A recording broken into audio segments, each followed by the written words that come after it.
दोस्तों, विश्व के 20 अग्रणी अर्थव्यवस्था वाले देशों का समूह अर्थात G20 देशों का शिखर सम्मेलन हाल ही में बाली, इंडोनेशिया में संपन्न हुआ है। आज के पूरे एपिसोड में बाली में संपन्न हुए इस अधिवेशन के बारे में विस्तृत जानकारी दी गई है। साथ ही साथ इस पूरे एपिसोड के अंत में 20 महत्वपूर्ण प्रश्न हैं जो एग्जामिनेशन के दृष्टिकोण से महत्वपूर्ण है, वो संक्षिप्त रूप में दिए गए हैं। आप उसका अवलोकन अवश्य करें, उसका आंसर देने का प्रयास करें और वहीं पर आपको उसके आंसर भी मिलेंगे, इसलिए पूरी वीडियो को ध्यान से देखें। इसमें G20 संगठन और बाली अधिवेशन दोनों के बारे में सारी जानकारी इकट्ठे आपको मिलने वाली है। तो चलिए शुरू करते हैं।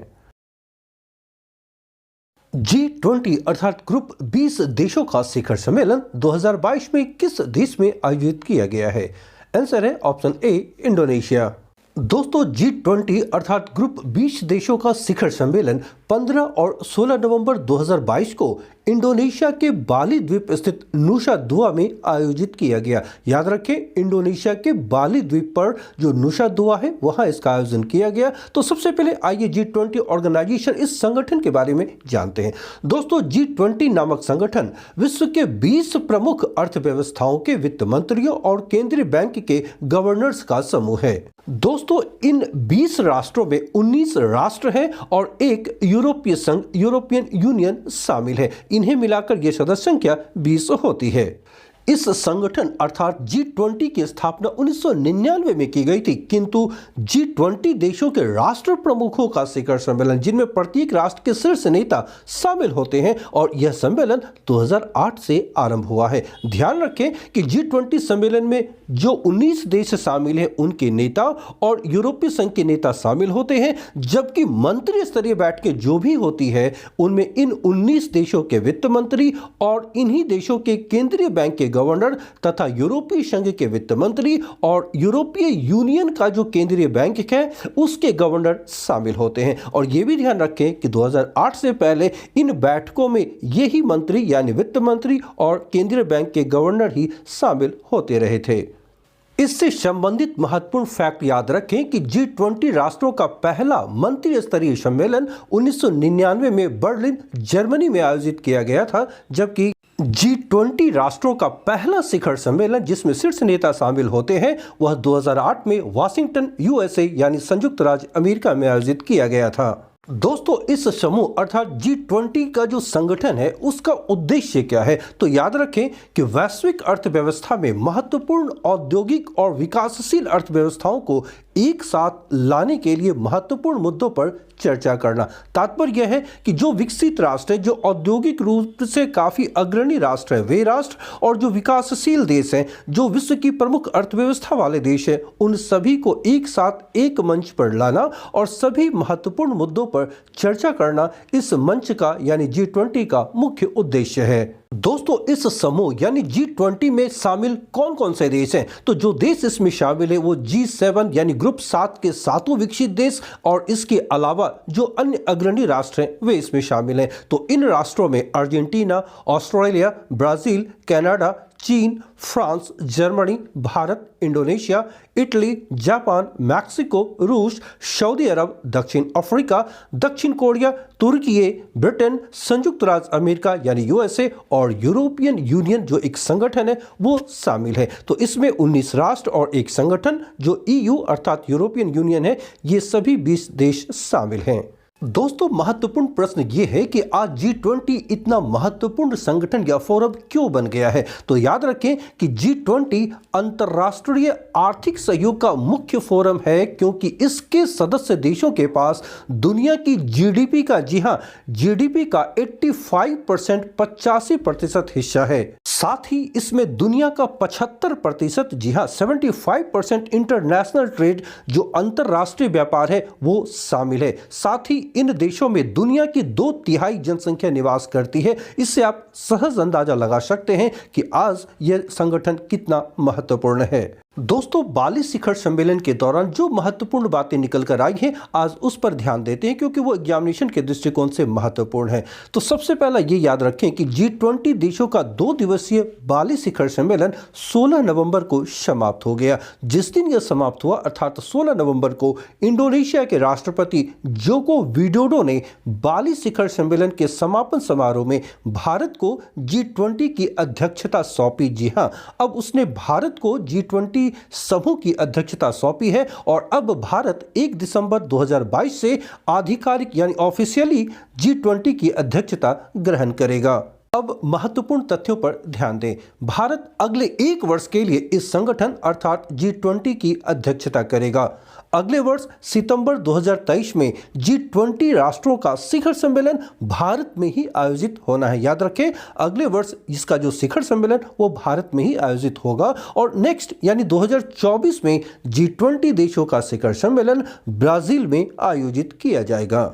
दोस्तों, G20 का बाली शिखर सम्मेलन कई मायनों में बेहद खास रहे हैं, विशेष रूप से भारत के लिए। तो यहां ध्यान रखें कि भारत के लिए यह जो समिट है G20 का कई मायनों में बेहद खास रही है। कोरोना काल के बाद पहली बार व्लादिमीर पुतिन जो रूस के राष्ट्रपति हैं, उन्हें छोड़कर सभी देशों के हेड ऑफ द स्टेट्स एक ही मंच पर मौजूद थे।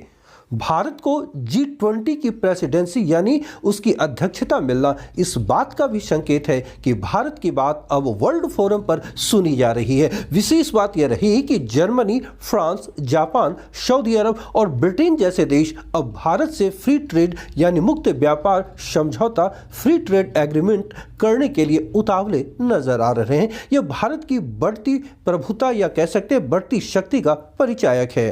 दोस्तों, बाली शिखर सम्मेलन के दौरान भारतीय प्रधानमंत्री श्री नरेंद्र मोदी ने जिन प्रमुख देशों के राष्ट्र प्रमुखों से द्विपक्षीय बायलैटरल बातचीत की, उनमें मुख्य हैं अमेरिकी राष्ट्रपति जो बाइडेन, फ्रांस के राष्ट्रपति इमैनुअल मैक्रों, ब्रिटेन के प्रधानमंत्री ऋषि सुनक, इटली की पहली महिला प्रधानमंत्री Giorgia Meloni, German chancellor Olaf Scholz और सिंगापुर के प्रधानमंत्री ली सेन लुंग।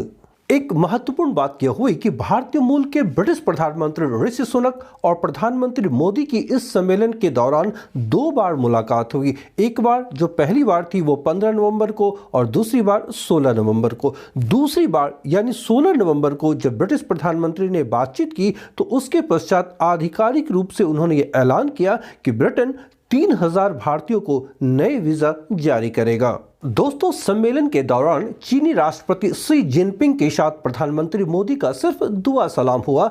यह वाकया उस समय हुई जब मेजबान राष्ट्रपति जो इंडोनेशिया के राष्ट्रपति जोको विडोडो है, उन्होंने डिनर होस्ट किया था। गलवान झड़प यानी करीब 3 साल बाद दोनों नेताओं की यह पहली मुलाकात थी। दोस्तों, यद्यपि इससे पहले एससीओ समिट में ये दोनों नेता एक छत के नीचे मौजूद थे, यानी प्रधानमंत्री मोदी और जिनपिंग दोनों एक ही छत के नीचे एससीओ समिट में मौजूद थे, किंतु दोनों की आंखें तक नहीं मिली थीं।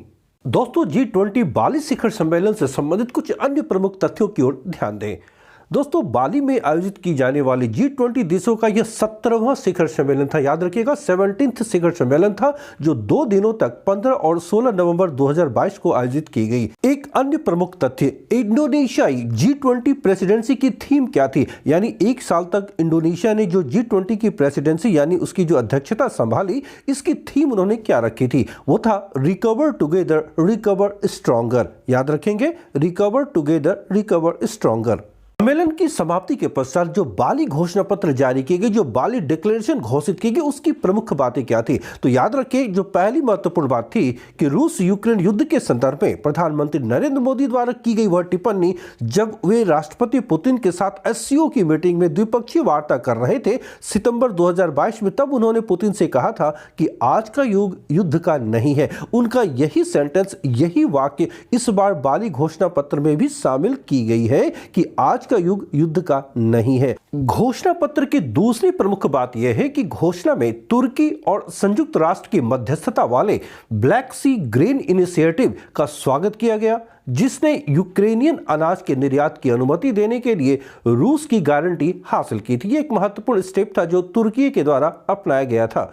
दोस्तों तीसरी जो महत्वपूर्ण बात कही गई है कि वो वैश्विक खाद्य संकट को दूर करने के लिए सभी उपलब्ध साधनों का उपयोग करके सबसे वल्नरेबल लोगों को भुखमरी से बचाने की प्रतिबद्धता व्यक्त की गई है। घोषणा पत्र की चौथी प्रमुख बात G20 डिजिटल साक्षरता, जी हां, डिजिटल साक्षरता विकसित करने और डिजिटल परिवर्तन के सकारात्मक प्रभाव का उपयोग करने के लिए अंतर्राष्ट्रीय सहयोग का आह्वान किया गया, जो शिखर सम्मेलन के 3 कार्य सत्रों में से एक का विषय भी था। तो ये 4 महत्वपूर्ण चीजें हैं जो वाली घोषणा पत्र में कही गई है। दोस्तों G20 से संबंधित भारतीय संदर्भ में एक महत्वपूर्ण बात ध्यान रखें कि अगले वर्ष 2023 में इसका शिखर सम्मेलन भारत में होने वाला है, लेकिन इससे पहले मंत्री स्तरीय सम्मेलन भी भारत में हो चुका है 2002 में। याद रखेंगे वो G20 के वित्त मंत्रियों और केंद्रीय बैंक के गवर्नर की एक बैठक थी, जिसकी मेजबानी 2002 में भारत ने की थी। दोस्तों आइए अब एग्जाम के दृष्टिकोण से G20 संगठन जो ऑर्गेनाइजेशन है उसके बारे में और बाली शिखर सम्मेलन के बारे में जो महत्वपूर्ण प्रश्न हो सकते हैं उस पर ध्यान दें। दोस्तों यहाँ कुल 20 प्रश्न दिए गए हैं, प्रत्येक पृष्ठ पर 3-3 प्रश्न हैं और उसके पश्चात आंसर भी दिए गए हैं। आप प्रयास करें स्वयं इसका जवाब देने का। अगर कहीं कठिनाई हो तो आप इसका आंसर बाद में देख सकते हैं। पहला प्रश्न है G20 राष्ट्रों का शिखर सम्मेलन 2022 में इंडोनेशिया के किस द्वीप पर आयोजित किया गया? दूसरा, G20 किस प्रकार के देशों का संगठन है? तीसरा, G20 संगठन में 19 राष्ट्र और एक अन्य संगठन अथवा समूह को शामिल किया गया है। यह संगठन अथवा समूह कौन सा है? नंबर 4, G20 नामक संगठन की स्थापना किस वर्ष की गई थी? नंबर 5, G20 राष्ट्रों का प्रथम मंत्री स्तरीय सम्मेलन किस वर्ष आयोजित किया गया था? नंबर 6, G20 राष्ट्रों का प्रथम मंत्री स्तरीय सम्मेलन कहां आयोजित किया गया था? नंबर 7, G20 राष्ट्रों के शीर्ष नेताओं का प्रथम शिखर सम्मेलन कब और कहां आयोजित की गई थी? नंबर 8, भारत में G20 देशों का मंत्री स्तरीय सम्मेलन किस वर्ष आयोजित किया गया था? नंबर 9, G20 देशों का कुल GDP यानी ग्रॉस डोमेस्टिक प्रोडक्ट सकल घरेलू उत्पाद विश्व के कुल GDP का कितना प्रतिशत है? नंबर 10, इंटरनेशनल ट्रेड अंतरराष्ट्रीय व्यापार में G20 राष्ट्रों का कुल योगदान कितना प्रतिशत है? नंबर 11, G20 संगठन में एशिया महादेश से कुल कितने राष्ट्र शामिल हैं? नंबर 12, G20 राष्ट्रों में दुनिया की कितनी आबादी निवास करती है? नंबर 13, बाली शिखर सम्मेलन G20 राष्ट्रों का कौन सा सम्मेलन था? नंबर 14, G20 राष्ट्रों का 16वां शिखर सम्मेलन कहां आयोजित किया गया था? नंबर 15, G20 देशों का 18वां शिखर सम्मेलन कहां आयोजित किया जाएगा? नंबर 16, भारत G20 राष्ट्रों की अध्यक्षता अगले 1 साल के लिए संभालेगा। इसकी अवधि कब से आरंभ होगी? नंबर 17, 2024 में G20 राष्ट्रों का शिखर सम्मेलन किस देश में आयोजित किया जाएगा? नंबर 18, बाली शिखर सम्मेलन के दौरान किस देश का शीर्ष नेतृत्व शामिल नहीं हुआ? नंबर 19, बाली शिखर सम्मेलन में प्रधानमंत्री नरेंद्र मोदी के साथ द्विपक्षीय वार्ता के पश्चात किस देश ने भारतीयों के लिए 3000 नए वीजा जारी करने की घोषणा की है? और नंबर 20, इंडोनेशिया में आयोजित की गई G20 समिट की थीम क्या थी? दोस्तों अगर आप यूपीएससी, बीपीएससी, यूपीपीएससी अथवा किसी अन्य राज्य लोक सेवा आयोग की परीक्षाओं की तैयारी कर रहे हैं तो करंट अफेयर्स से संबंधित यह चैनल आपके लिए बेहद उपयोगी है। यहाँ सिर्फ महत्वपूर्ण घटनाओं का ही संकलन किया जाता है। यदि आपको ये पसंद आ रहे हैं तो आप इसे लाइक करें, दोस्तों के बीच शेयर करें और अगर आप नए हैं तो चैनल को सब्सक्राइब अवश्य कर लें। साथ ही साथ बेल आइकन को भी प्रेस करें ताकि हमारे सारे वीडियोज़ के नोटिफिकेशन आपको सबसे पहले मिल सके। मिलता हूँ नेक्स्ट सेशन में शीघ्र ही। Till then bye.